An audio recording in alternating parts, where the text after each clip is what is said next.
Assalamualaikum warahmatullahi wabarakatuh. Selamat sore, sehat selalu dan bugar selalu.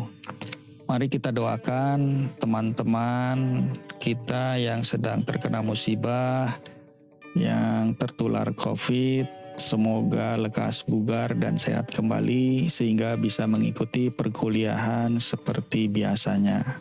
Teman-teman, hari ini kita akan bicara terminologi desain. Minggu lalu kita sudah bicara tentang metodologi, sekarang kita bicara tentang desain.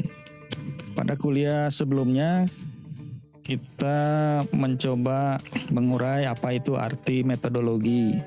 Metodologi secara umum adalah cara ulas dan olah data. Metodologi menurut tugas teman-teman yang dikumpulkan, maka kata yang paling sering muncul adalah solusi, teratur, panduan ilmiah, konsep yang sistematis. Jadi metodologi terkait dengan satu solusi yang teratur, sistematis, dan ada prosedurnya. Kemudian apa itu cara ulas? Cara ulas adalah satu perspektif berpikir.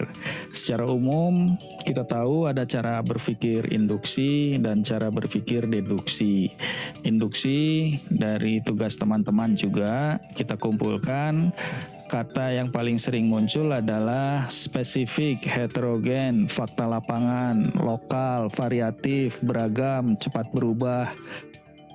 Nah, sedangkan deduksi, kata yang paling sering muncul adalah seragam, berdasarkan teori, global, seragam.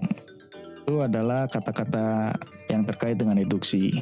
Jadi menurut hemat saya, teman-teman sudah bisa membedakan apa itu induksi dengan deduksi. Kemudian ada kata-kata kualitatif dan kuantitatif. Itu terkait dengan nanti cara olah data. Kualitatif pada tugas teman-teman, kata yang paling banyak muncul adalah pemaknaan, paham, subjektif, emosi, khusus, interpretasi, holistik. Itu betul semua. Kemudian kuantitatif menurut teman-teman terkait dengan function, form, populasi, angka, statistik, bersifat universal dan akurat, general, ya, teruji. Itu adalah terkait dengan hal-hal yang bersifat kuantitatif. Namun kualitatif dan kuantitatif kita tidak akan bicarakan lebih jauh di metodologi desain, tapi kita akan membicarakan kualitatif dan kuantitatif pada mata pelajaran semester depan, yaitu metode penelitian untuk keputusan desain. Metodologi kira-kira secara singkat adalah cara ulas yang teratur. Kenapa harus teratur? Karena ia tugasnya solving problem. Dan kalau ada masalah desain, problemnya harus terselesaikan. Dan desain yang bagus sebenarnya bisa membuat permasalahan solve-nya secara simple, ya. Jadi simple solving problem. Jangan sampai kita mendesain malah kemudian masalah menjadi rumit atau menjadi masalah baru. Nah, dalam metodologi kita bicara proses model. Apa itu proses model? Kita tahu model yang paling sederhana adalah deduksi, induksi, ada abduksi, ya. Kemudian kita juga tahu ada model form and function, ada model meaning and context. Nah, ini adalah hal-hal yang akan dibicarakan di metodologi, ya. Di buku-buku metodologi, di teori-teori metodologi, bicaranya form and function, meaning and context, deduction, induction, abduction, proses model. Itu semua dalam konteks desain. Tapi kita lihat bahwa pelajaran ini ada dua kata, metodologi dan desain. Sekarang kita beralih, apa itu desain? Desain secara umum terkait dengan teori desain dan masalah desain. Dan dalam teori desain dan masalah desain, metodologi kira-kira ada di sini. Sebelum membuat desain ada kotak metodologi. Dan metodologi dilakukan secara logis, secara kreatif, dengan penuh keandalan. Keandalan itu kira-kira keterampilan. Lalu harus peka pada masalah-masalah lingkungan di sekitar kehidupan. Teori desain kira-kira bicara seperti ini. Ada teori improve, ada teori bagaimana mendefinisikan masalah-masalah, bagaimana mengcollect information, bagaimana brainstorming, bagaimana develop solution, bagaimana membuat feedback. Namun teori-teori ini akan embedded pada mata kuliah masing-masing. Jadi nanti tipografi mempunyai teori desain sendiri, animasi mempunyai teori desain sendiri, kemudian misalnya ilustrasi teori desain sendiri. Jadi itu embedded ya. Nah, dalam metodologi desain semuanya dia dimasukkan dalam satu istilah, yaitu teori. Kedua, ada masalah desain. Misalnya ini adalah suatu masalah bagaimana membuat ayunan di pohon, di cabang pohon. Kita bisa menggunakan banyak model untuk memecahkan masalah ini. Namun tugasnya teman-teman dalam desain sebagai perancang, sebagai kreator adalah memecahkan masalah dengan simple. Nah, ini tidak mudah, butuh teori, butuh pengalaman, butuh jam terbang, butuh banyak ngobrol dengan teman-teman, dengan lingkungan, dengan desainer-desainer yang sudah senior ya. Jadi menjadi desainer itu harus membuat networking yang lebar ya.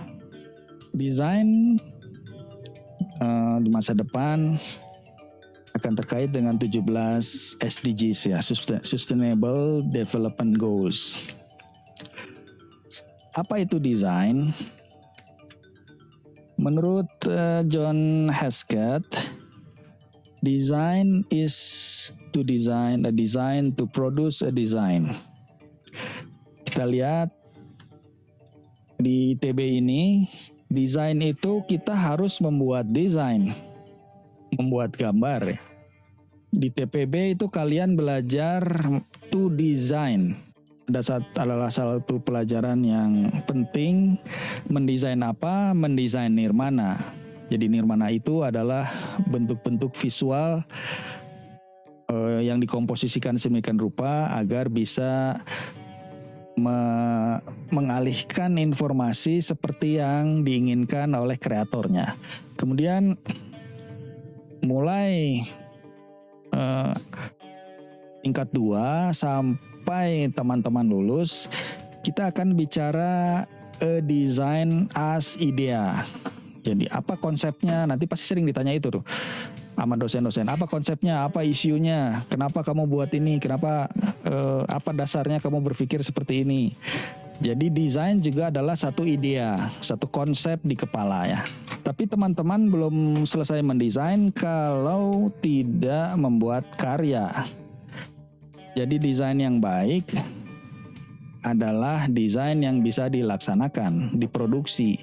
Ide yang baik adalah ide yang bisa dilaksanakan. Jadi ada to design, a design, to produce a design. Desain yang paling depan itu adalah teori. Design is to design, a design to produce a design. Jadi teman-teman selama di ITB ini selama 4 tahun belajar 4 jenis desain ini, definisi desain. Desain sebagai teori, to design keandalan teman-teman berkarya, a design konsep, dan to produce a design karyanya. Kalian 4-4-nya. Jadi tidak hanya to produce a design. To produce a design tugasnya teman-teman vokasi. Mereka sangat ahli to produce a design. Memang itu tugas maksud dari sekolah vokasi. Sedangkan dalam konteks sarjana, teman-teman harus bisa mengembangkan kemampuan to design a design, to produce a design. Kita lihat bahwa ketika definisi desain adalah to design a design, to produce a design, Maka desain itu sebenarnya bagaimana kita berpikir agar memproduce sesuatu.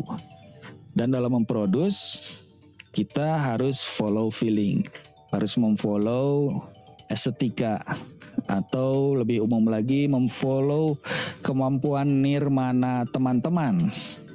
Jadi kemampuan nirmana itu adalah kemampuan mengubah idea menjadi visual. Tidak mudah. Kalian belajar 1 tahun ya di ITB ini untuk belajar hanya sekedar nirmana. Kemudian dengan adanya teknologi ya. Jadi desain dengan adanya teknologi, bukan kemudian desain itu menjadi jelek ya. Tidak begitu. Jadi dengan adanya teknologi itu bukan berarti kualitinya didiskon ya. Tapi tetap ya, desain itu membangun sesuatu yang original, yang truly, yang membedakan dengan yang lama, ini yang baru. Dan dengan adanya teknologi, harusnya teman-teman lebih cepat mengerjakan sesuatu, lebih produktif dalam mengerjakan sesuatu karena semuanya sekarang dibantu dengan teknologi. Sampai saat ini, dari dulu sampai sekarang, desain itu hanya ada 2 jenis, good design dan bad design. Nah, metodologi desain mengajar teman-teman bagaimana membuat good design dengan membuat bad design. Desain itu merupakan media kalau di desain komunikasi visual. Media itu dibuat oleh perancang. Nah, perancang itu mempunyai satu kutub yang dipahami oleh perancang. Perlu diketahui bahwa target juga mempunyai kutub yang dipahami oleh target, oleh pengguna ya. Nah, desain sebagai media itu harus menjadi kutub yang dipahami sama. Desain itu bukan sekedar eye sign, bukan sekedar objek desain, tapi harus menjadi desain yang we sign. Ini prinsip penting yang perlu dipahami sebagai media desain komunikasi visual. Ini tugas individu. Perhatikan kalimat di atas, ada kalimat A dan kalimat B. Pertanyaannya nomor 1, metodologi desain lebih dibicarakan pada kalimat yang mana, yang A atau B? Kemudian di bawahnya penelitian untuk desain lebih dibicarakan pada kalimat yang A atau B. Pilih salah satu. Kedua, beri definisi pada diksi, proses merancang, cara berpikir, daya guna, model, hipotesis, asumsi, postulat, dan metode.